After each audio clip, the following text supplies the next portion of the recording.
Everybody, welcome to another episode of Business Uncensored. This is kind of like a take three for this episode. So let me tell you a little story about when we got started, right? We started Titan Media Works. We got a company started. We're kind of shooting in the dark a little bit. And I made a show called Interesting People. Because as I did those Born Plasticky podcasts we all know and love, I would run into somebody that I just really wanted to dig down and talk to and really just transverse what they are and who they are, because I found it really interesting. Well, there's not a lot of interesting people out there apparently, so that never got off the ground. So the 2 or 3 people that I did those interviews with, I'm now bringing them back on Uncensored to kind of redo those interviews because they didn't necessarily fit that niche of business where we started. But I was just making sure my mic was correct. Well, because a couple of times when we recorded, one of us had mic problems one time, one of us had mic problems the other, and so we're going to make this. But without further ado, because I'm all about the ados, we have Randi Goldstein from Goldstein Rosenberg's Funeral Directors. Did I get all that right? You got it perfect. Thanks, Ryan. See, that's why I take notes now, because back then I was just like, hey, you say it. But yeah, I take notes now. So a little bit of backstory. Tell us who you are, where you're from. And the title kind of gives away what you do. But give us just a little bit of background with you. Okay, hi. My name is Randi. As Ryan already said, I am a funeral director. I am partners in a family-owned business. We are 3rd and 4th generations running it. Our funeral home is called Goldstein's Rosenberg's Funeral Directors, Inc. I am currently in Philadelphia, Pennsylvania. We have 2 locations in Pennsylvania, Philadelphia and in Southampton, Bucks County. And we have a location in Atlantic City, New Jersey. And I have been doing this for a very long time. My grandfather and my great uncle are the ones that started the business, and we've been going ever since. And I think the audience can tell real quick why I would want you on Interesting People, right? Why? Because it's not, because so many, one, you're in Philly, which is just, I've been there a handful of times, which is just a unique city. What's the term I can use without getting canceled? Female funeral director, in that I assume is majoritively male or pejoratively male. It's a family business, so when one of my favorite shows is like 6 Feet Under, so you see what it's like to grow up in a funeral home and if that's like that or not like that. So millions of questions immediately, right? So let's just start from that. Let's just start at what is it like growing up in this industry? Because to us, we go to funeral homes, it means sadness and death and loneliness and or creepiness or whatever. But you were just like, oh, here's my life. So how does that work for you? Well, unlike 6 Feet Under, I do not live in the funeral home, but my grandparents did. And I would come here for dinners, holiday dinners, birthday dinners, whatever. Come here all the time. Like, this is Grandma and Pop-Up's house. So when I was a little girl, I didn't really understand what type of business we had. I was a huge Abbott and Costello fan, those old movies. And I saw a dead body once, and I thought we owned a wax museum. That's what it looked like to me. I didn't really understand. As I got a little older, like at school age, elementary school age, I kind of told people my dad owned a business, but didn't tell them what type of business because people would make fun of me because, your dad played with dead people. It's a role. As I kept getting older, people thought it was really cool, and they wanted to know if they could borrow a casket for Halloween. You get all those interesting questions. It just, to me, it was just natural to walk into a funeral home. I mean, I will tell you that I brought someone in through what we call the care center now, where the bodies are prepped. Mm-hmm. And there was an embalming going on, and one of it didn't faze me, but the person I was with literally turned green. And I was like, what's the issue? You're so unaffected by it because you grow up in it. It's very different. But yet you're also, I think, more empathetic because you grow up in it and you see what people go through when they lose someone. So it kind of works both ways. So my next question would be, growing up in a funeral home, people don't necessarily die on a schedule. So is it... Sorry, someone was walking in. Not to me. I'm like asking. I'm like, why not? Okay. No, no, I got you. I got you. So All people don't pass away on a schedule. As growing up, did you guys have like family things, holidays, vacations ruined? That not ruined, I guess would be a bad word, but was it hard to have those things being in this industry? No, because we're such a big family, we were kind of covered. Like, people, if my parents and my family were immediately away, there was my uncle, my cousins, other people here that run the business. So it never really affected us unless it became personal. Obviously trips could be cut short if a family member died or something Hmm. like that. But no, it really didn't. I mean, the only thing it really affected was my dad worked 7 days a week. Hmm. He worked Sunday through Friday. He always took Saturdays off. Uh, I, until recently, worked 6 days a week, and we cut our schedule down to five recently. But you're still working even when you're off. It's not a 9 to 5 job. That's the one thing you have to realize. As you said, people don't die on the schedule, and it can be anytime, 24/7. So you mentioned something which I wanted to ask you about too. So if it's personal, there's a certain amount of distance you put in between you and your clients, because you have to. It's just the same thing as any other industry that deals with death. But what happens when it is personal? What happens when it is somebody that is super close to you? Do you guys handle that funeral, or do you go outside? How do you guys navigate those close deaths in your family? If it's within the family, we handle it. If it's some of our employees, God forbid, we've handled some, we haven't handled others. It's really their family's choice. I personally lost someone I was very close to in 2019, and we did the funeral here. That hurt. It hurts to a different level because you're here all day with them and every day, and even when they're deceased, they're still here until we take them Hmm. to their final disposition, and it's very hard. You realize what it's like to say goodbye to someone. It's very similar to going through a divorce. If you're like, it's the end of a relationship, and like so, but it's more permanent because when you go through a divorce, that person most likely is still on the face of the earth. When you lose someone that's died, that's it. There's nothing. Um, when it comes to I mean, look, I'm very lucky. My parents are still living. They're in their 80s. God knows how long I'll have them left, but it could. I imagine that's going to be very hard. When it hits home, it hits home. There's no other way to describe it. It hits super hard. You're super sad, and yet you still have to work. Like Hmm. I still have to come in and meet other families and deal with the phones and deal with business and whatever. It's not like we just get to shut down because we don't close. We're like a hospital. Yeah. It and I would see, is there any different process when it's somebody that close to you than an external client? No, we treat everyone exactly the same. I think maybe the biggest difference is that we can walk downstairs and see that person anytime we want until the day of the service.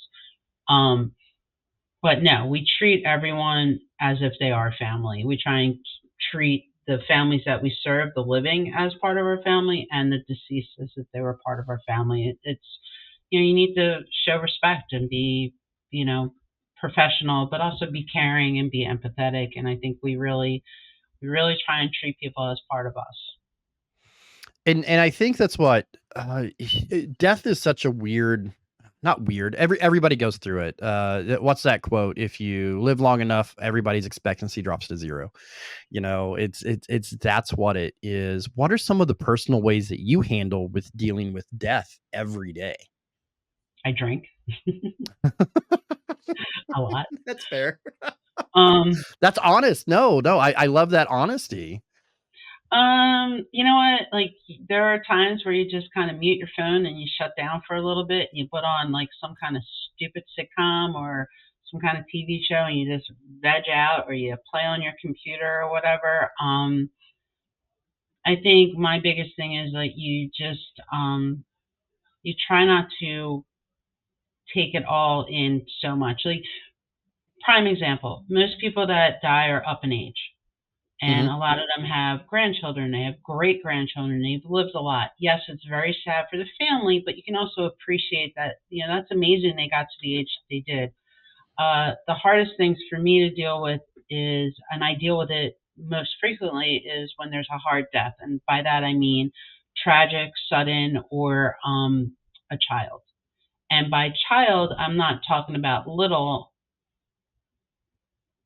We, Hmm. I'm not talking about a little kid. I'm talking about any child. Like if there's a parent living, it's never easy to bury a child. Hmm. So That does seem like the mixed up natural order of things is if a parent I know as a parent, I got 5 kids, that would just destroy me, and I don't think it would matter if, what age they were, if they did that. Is do you have any special things in line when it is a child like a kid? Do you guys have any, uh, special things that you do to help those parents? we don't have anything per se special, but one of the biggest things is listening to them, letting them get their Mhm, feelings out. The other thing for me is to also still guide them to get through it because you still have to do the steps, and that's very hard. Um, depending on the situation, allowing them to hold their child, we'll do stuff like that, allowing them to see their child as many times as they need to. There's no time limit. Well, there's no time limit for anyone, but I feel like when it's yeah, a child, it's just that much harder.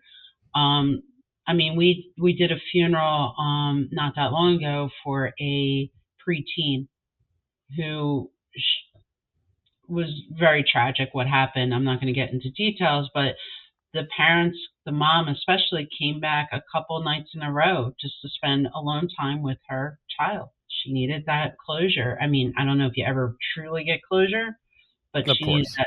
that time with her child. I encourage them if they're siblings and they're young or depending, like put something personal in with the decedent, write a letter, put pictures in, so stuffed animal, depending on the age, so the child's not alone, type Mhm. thing. We try and encourage them to do that.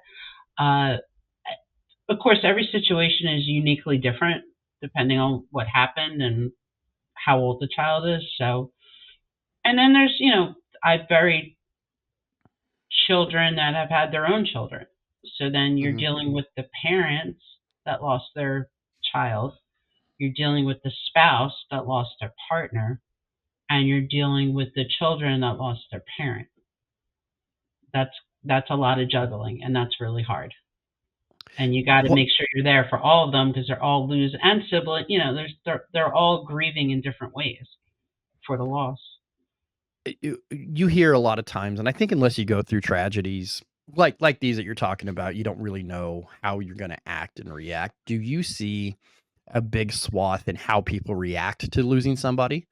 Because I think we have in our brains that you lose somebody, this is the way you act. This tragedy happens, this is the way you act. But you're kind of got a front row seat to see all the different ways grief can present and do. Do you see that there's a wide difference? And is there any unexpected way people handle grief that maybe us common people don't know about?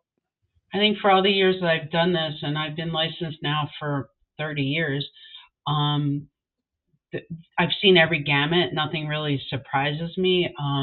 I've seen people laugh Hmm. because and I'm one of those people sometimes. If I get really nervous and I don't know how to react, sometimes I just laugh. It's just a nervous reaction. Anger is a huge thing, and anger comes out in very different stages Hmm. and at very different times. They're mad at the world for taking their loved one. They're mad at their loved one for not being here. They're mad at the children because they're just annoying. There's so many factors. I mean, obviously sadness. I've seen people literally go down in front of a casket, like, pass Yeah. out or drop down in just horrible crying fits. And I've seen other people have no reaction. And I'm going to tell you right now, the ones that are reacting are ones I don't worry about. The ones that have no reaction, that scares me because there's something else going on there in my Uh, head. they're blocking it. They're not dealing with it. They're refusing to deal with it. And as I know, as a middle-aged man, when you lock things away and refuse to deal with them, they always come out somewhere. Well, Whether it I be, have my daughters. They're both 27 and 24 now. They lost their father. May will be 4 years. yeah, We weren't together at the time, but hmm, still we had kids. We were married yeah, 20 years before the whole world fell apart, or our world fell apart. yeah, Um, he died from an awful disease, and my oldest one, they went to see him, but not that often. My oldest one went to see him more often, but she ended up in a hospital with depression from it. Like hmm, and it was during COVID, so it was very stressful all the way around with that. And my younger one had cut him off, didn't speak to him for 2.5 years, and he died. They still weren't. She still wasn't speaking to him. There was a lot of backstory to that, but it took her about a year and a half after, maybe a year after he died. I can't remember exactly, and she ended up in a program to deal with it. So she was my more concern because she had cut him out. hmm, And I knew that there was going to be problems. And yet my older one, who had somewhat of a relationship, still had issues. So you never know. And I'm a strong proponent that if you're struggling, they say wait 6 months to a year before you go talk to someone. Don't wait. Go talk to no, someone. Go get help. I mean, anything will help. And don't be embarrassed that you can't handle it. And you're right. A lot of men are like, I have to be stoic. I have to be right. strong. No, you don't. You can grieve too. You're hurting. I remember when my grandparents passed away in 2018. They were in their 80s, but they were the closest family that I ever had, and me and my parents don't have that close of a relationship, but I was always really really close to my grandparents. And so my grandma passed away, I believe it was in January, and my grandpa followed in May. And I remember that was the first time that I couldn't stop crying. I cried in front of everybody. I cried with everybody. It was weeks. I mean, there's still times today in my other office, my working office, I have their pictures up there, and there's times that I walk in and see their picture and choke up.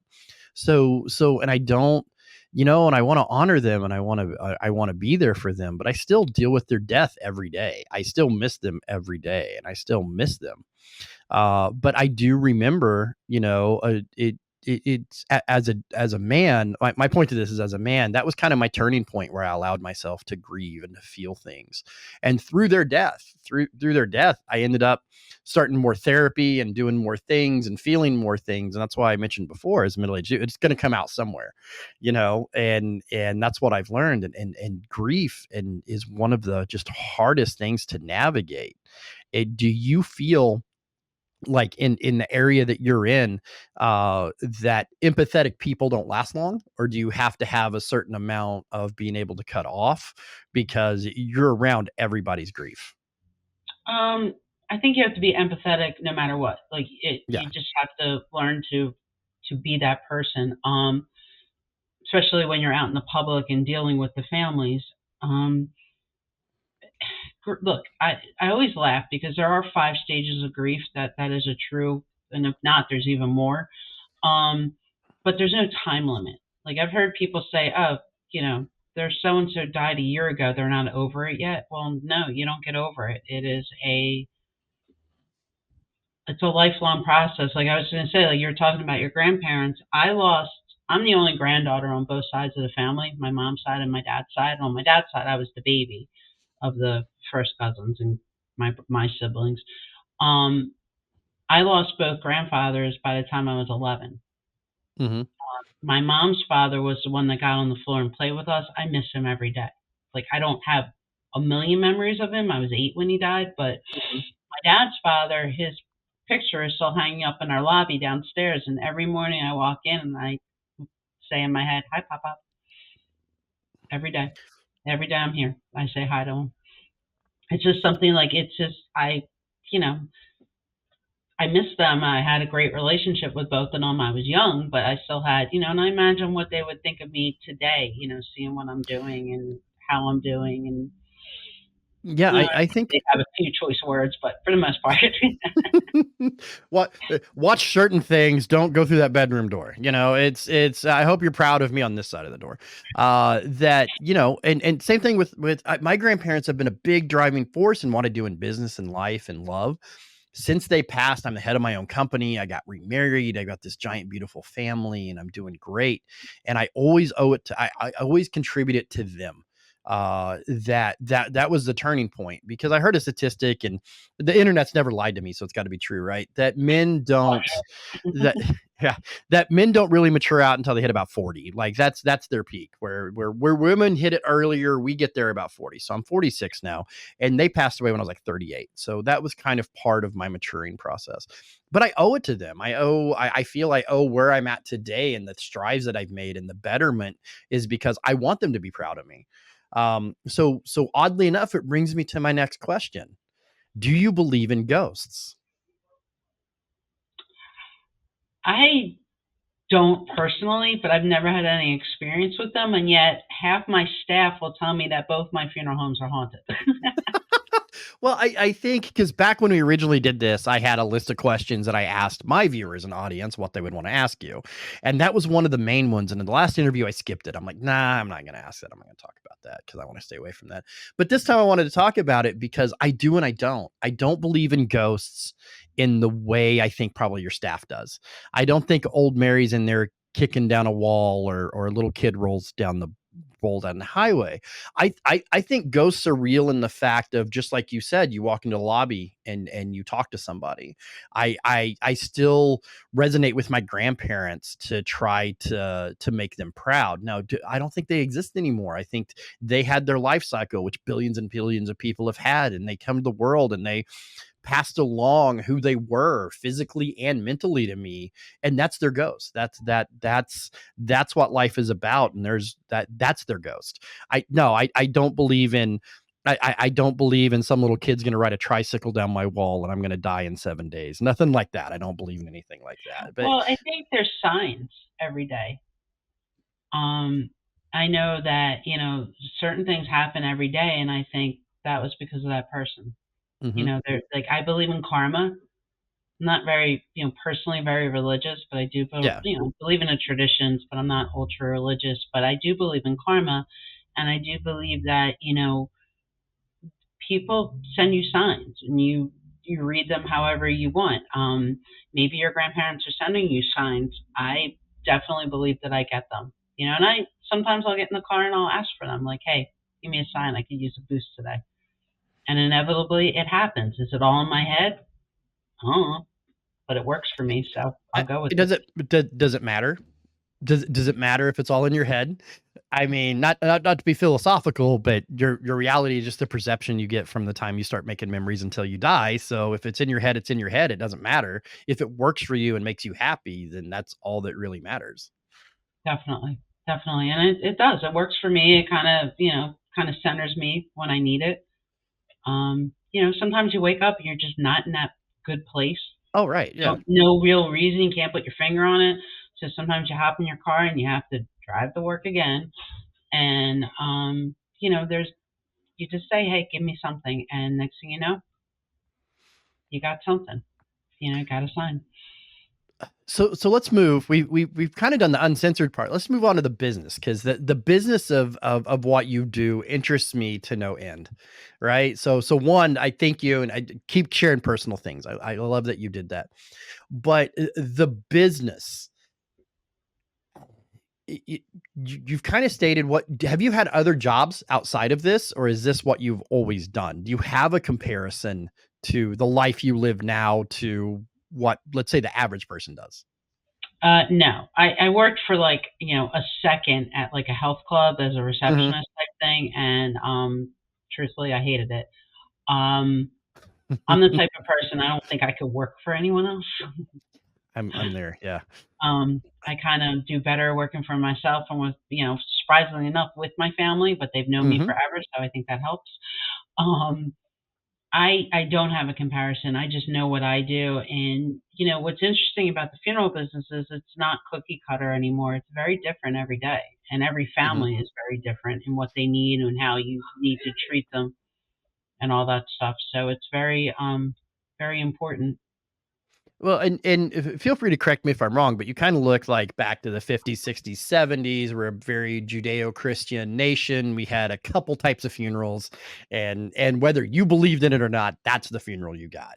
As we've progressed, and which I love, by the way, as we've progressed and as we've become more fractionalized, more sectioned out, you have more atheists, you have more religions, you have more breadth. Pop culture is like a huge thing. I can that's another question for a minute. But yeah, tell me a little bit about that how funerals have become so diverse and how you navigate those how you navigate that diversity. So prior to COVID, funerals were still somewhat generic, but they were growing, they were Mhm. changing. Jewish funerals are definitely a little different than non-Jewish funerals, but even Jewish funerals are evolving and becoming more detailed, for lack of a better Mhm. way. Um, I think technology had a lot to do with that. People want montages displayed via, through the computer and up on a screen. Music has become a part of it. I mean, basically, funerals, which they should have always been, but definitely have become more for the living and not for the dead. It's a celebration of that person's life, and people want to celebrate it. Speakers, people speaking other than the clergy, has become a huge proponent of funerals. Not just one speaker, it could be Mhm. four, five, six, and they make services longer, so your scheduling is different. Um, Cremation has taken a big, chunk out of funerals. Like people, for their final disposition, rather than be buried, are choosing to be cremated, and that's perfectly fine. And you work with it, but you can also have a service. Cremation's a disposition, so we've been teaching people that you can still have a service, a memorial service, a rental casket service, a regular whatever. Mhm. Um, but funerals have become more detailed in that, by saying that people want more during the actual funeral service, the memorialization. They Mhm. want special pamphlets that have more detailed handout to the public. They want the montages, like I said. They want the speakers. They want music, whether it be live or played off your phone, whatever. It's definitely become personalized, like anything else in this world. And I know because of confidentiality, if I ask you a question, you can't answer it. You can just be like, "Sorry, I can't tell you this." What? My first question would be, what is the weirdest request for a funeral that you have as they become diversified? And then if you can answer that, the follow up was, what would be the weirdest when you had to tell somebody no? I have not had one where, well, I've had people say to me, and I won't say who or when, when I die, I want to be buried naked. Well, Yeah. that's not happening. That's something we'll Why? see. What? Just curious. I mean, because even if they're closed casket, you still can't bury them naked. I just feel like, no. I don't know why. I can't give you an answer. I'm just gonna go No, with no. that's a perfect answer. That's a perfect, honest answer, and I love that answer. I honestly, I haven't really had, I mean, like one family, we figured out a way to do it. My niece actually did. We had doves released at the cemetery. They wanted Mhm. doves. Um, Other things, funny things. I didn't see this. I heard about it. There was a family that was fighting over the deceased woman's engagement ring, and the Mhm. husband said, "Well, f you, none of you are getting it," and had her buried with it. And from what I understand, it was a very nice ring. Yeah. Um, we've had people go with, Dad always carried cash in his pocket, and they put $300 in his pocket before they closed the casket. And I'm thinking, damn, can I get that back open? Right. Right. Um, Uh, Stuff like that, like yeah. fishing pole, whiskey, bottles of alcohol, deck of cards. I I I've Um, I've been to those funerals to where as the procession and the final goodbyes and as they proceed by, everybody drops little things in the casket. Stuff I've always found that intriguing. I mean, in an earthquake, it's gonna sound like a maraca, but still, it's I still find a little bit of comfort, even though I personally, I believe in nothing happens when you die. I think Louis C.K. has the best quote on death that I think I've ever heard. Is it's like, "What happens when you die?" And he said, "Lots of shit, just none of it has to do with you anymore." So that's like my literal theory of death. but I still find, and you're right, the thing I remember going to funerals as a kid is it was a preacher and they were talking about that person and they turned it into a church service. I grew Yep. up in a very Pentecostal Southern Baptist area. So it was like any chance we can get somebody to convert. But as I get older and as I'm going to funerals, I'm seeing that. I'm seeing absolutely what you're saying, that it becomes more about that person than it becomes about converting people or their religion or whatever. And frankly, I like that shit. Well, the other thing that's changed immensely is how people dress to attend funerals and how the deceased are dressed. Back when I was a kid, and Mhm. I don't know how old you are, but I'm in my 50s. I'm Everyone 21. was everyone was dressed in a suit if you're a man, suit and a Yeah. tie, and women were dressed in. I would kill my kids if they did this to me, like gowns that they wore to their children's weddings. Like, don't even Yeah. think about it. So like I'll say to people, you have to bring in clothing for your loved one. They're like, well, what do you suggest? I'm like, whatever you want them dressed in. And they're like, well, does it have to be a suit? And I'm like, no. And Yeah. I tell them a quick story. I said, look, I always tell my kids, I want to go in my jeans, my slides, my black tank top. I want my Philadelphia Flyers jersey. I'm a huge hockey fan, in Yeah. the casket with me. And maybe even shorts, because you know what? I know where I'm going and it's going to be hot and I don't like Yeah, to sweat. put me a little fan in there. Put me a little battery operated fan to take with me. Like, So and that breaks the ice, but you don't, like, yeah. again, like, that tradition has changed. People have changed. So it's interesting.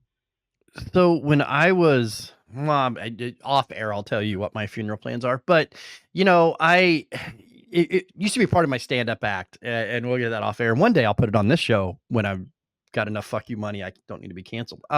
So my one of my bigger interests, as we're the last segment. Well, I mean, we'll have a couple more segments, but the last one would be, I'm a marketing guy. That's what I've always done my entire life. Whether I realized it or not, through when I was a stand-up, I marketed podcasting, and I just loved the marketing part. So eventually it became my life. How competitive is the funeral home business in Philadelphia? I can imagine that there's two ways to look at it. One, there's tons of people, so you've got tons of people dying, so that would feed a lot of different funeral homes. But going going back to my reference of 6 feet under, you've seen that huge competition between these things or whatever. So how competitive is the final care business? It's pretty competitive. We have a direct competition in another. Like, we're primarily known as a Jewish funeral home. We service Hmm. any race, creed, religion, doesn't matter. But Yeah. the name Goldstein Rosenberg's kind of screams Yeah. Jewish. Yeah. Yeah. So we have another Jewish funeral home in the area that's our direct competition, and then there's a couple. There's a cemetery not far from us that also has a funeral home, and they have a Jewish section, and they've been getting some Jewish work. So it's like anything else, there's competition. One of the things though that we've taken an initiative is, and I don't know if this was like a spinoff to that, but I've taken back over our marketing and PR and public, all that stuff. Hmm. And recently I've been doing some stuff where we're giving back. It's not about us making money, it's about giving back. So this Hmm. past October we had our first ever trunk or treat. I don't know if you know what that is. Yeah, Wow. we have them all the time because. Okay. So we did it at our Southampton, Bucks County location. We had the hearse all decorated. It was really cool. Um, and we had about 21 cars come and decorate and give out candy. We had a ton of kids. It was a huge success. We're going to do it again this year. Um, we didn't charge anyone to come in. We didn't charge anyone to be a car in it. It was just giving it back to the community. We do a coat drive every year. This past year, we collected 692 coats. My goal this year is to break 1,000. We ask other businesses to put boxes out for us. We come and get them. We'll give you more boxes as needed. We're also partnering with an organization called Phil Abundance in Philadelphia that collects food for the needy and the homeless, whatever. And we are going to collect food and hopefully do what we're calling a procession down to a local radio station does a camp out for hunger. And we're going to process down there with the hearse and drop off all the food. Is our Now game. And that's always good because as a marketing person, that's what I always tell people. I tell them when you're in marketing that you give, ask, right?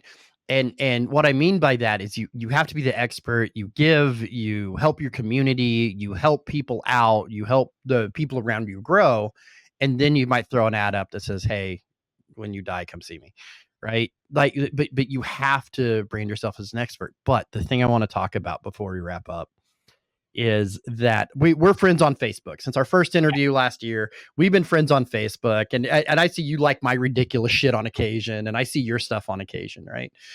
So I'm like this in real life. This isn't just an act. Yeah. But the thing that I saw, can you please explain to me what I saw last week? Because I'm just going to let you explain what I saw last week. Okay, so everyone does these like charity events and fundraisers, and I decided that we've never done one at Goldstein's Rosenberg's Funeral Directors, so I decided that we should have one.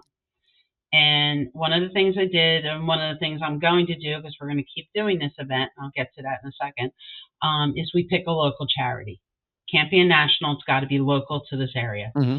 So this year we went with the Hebrew Association of the Deaf.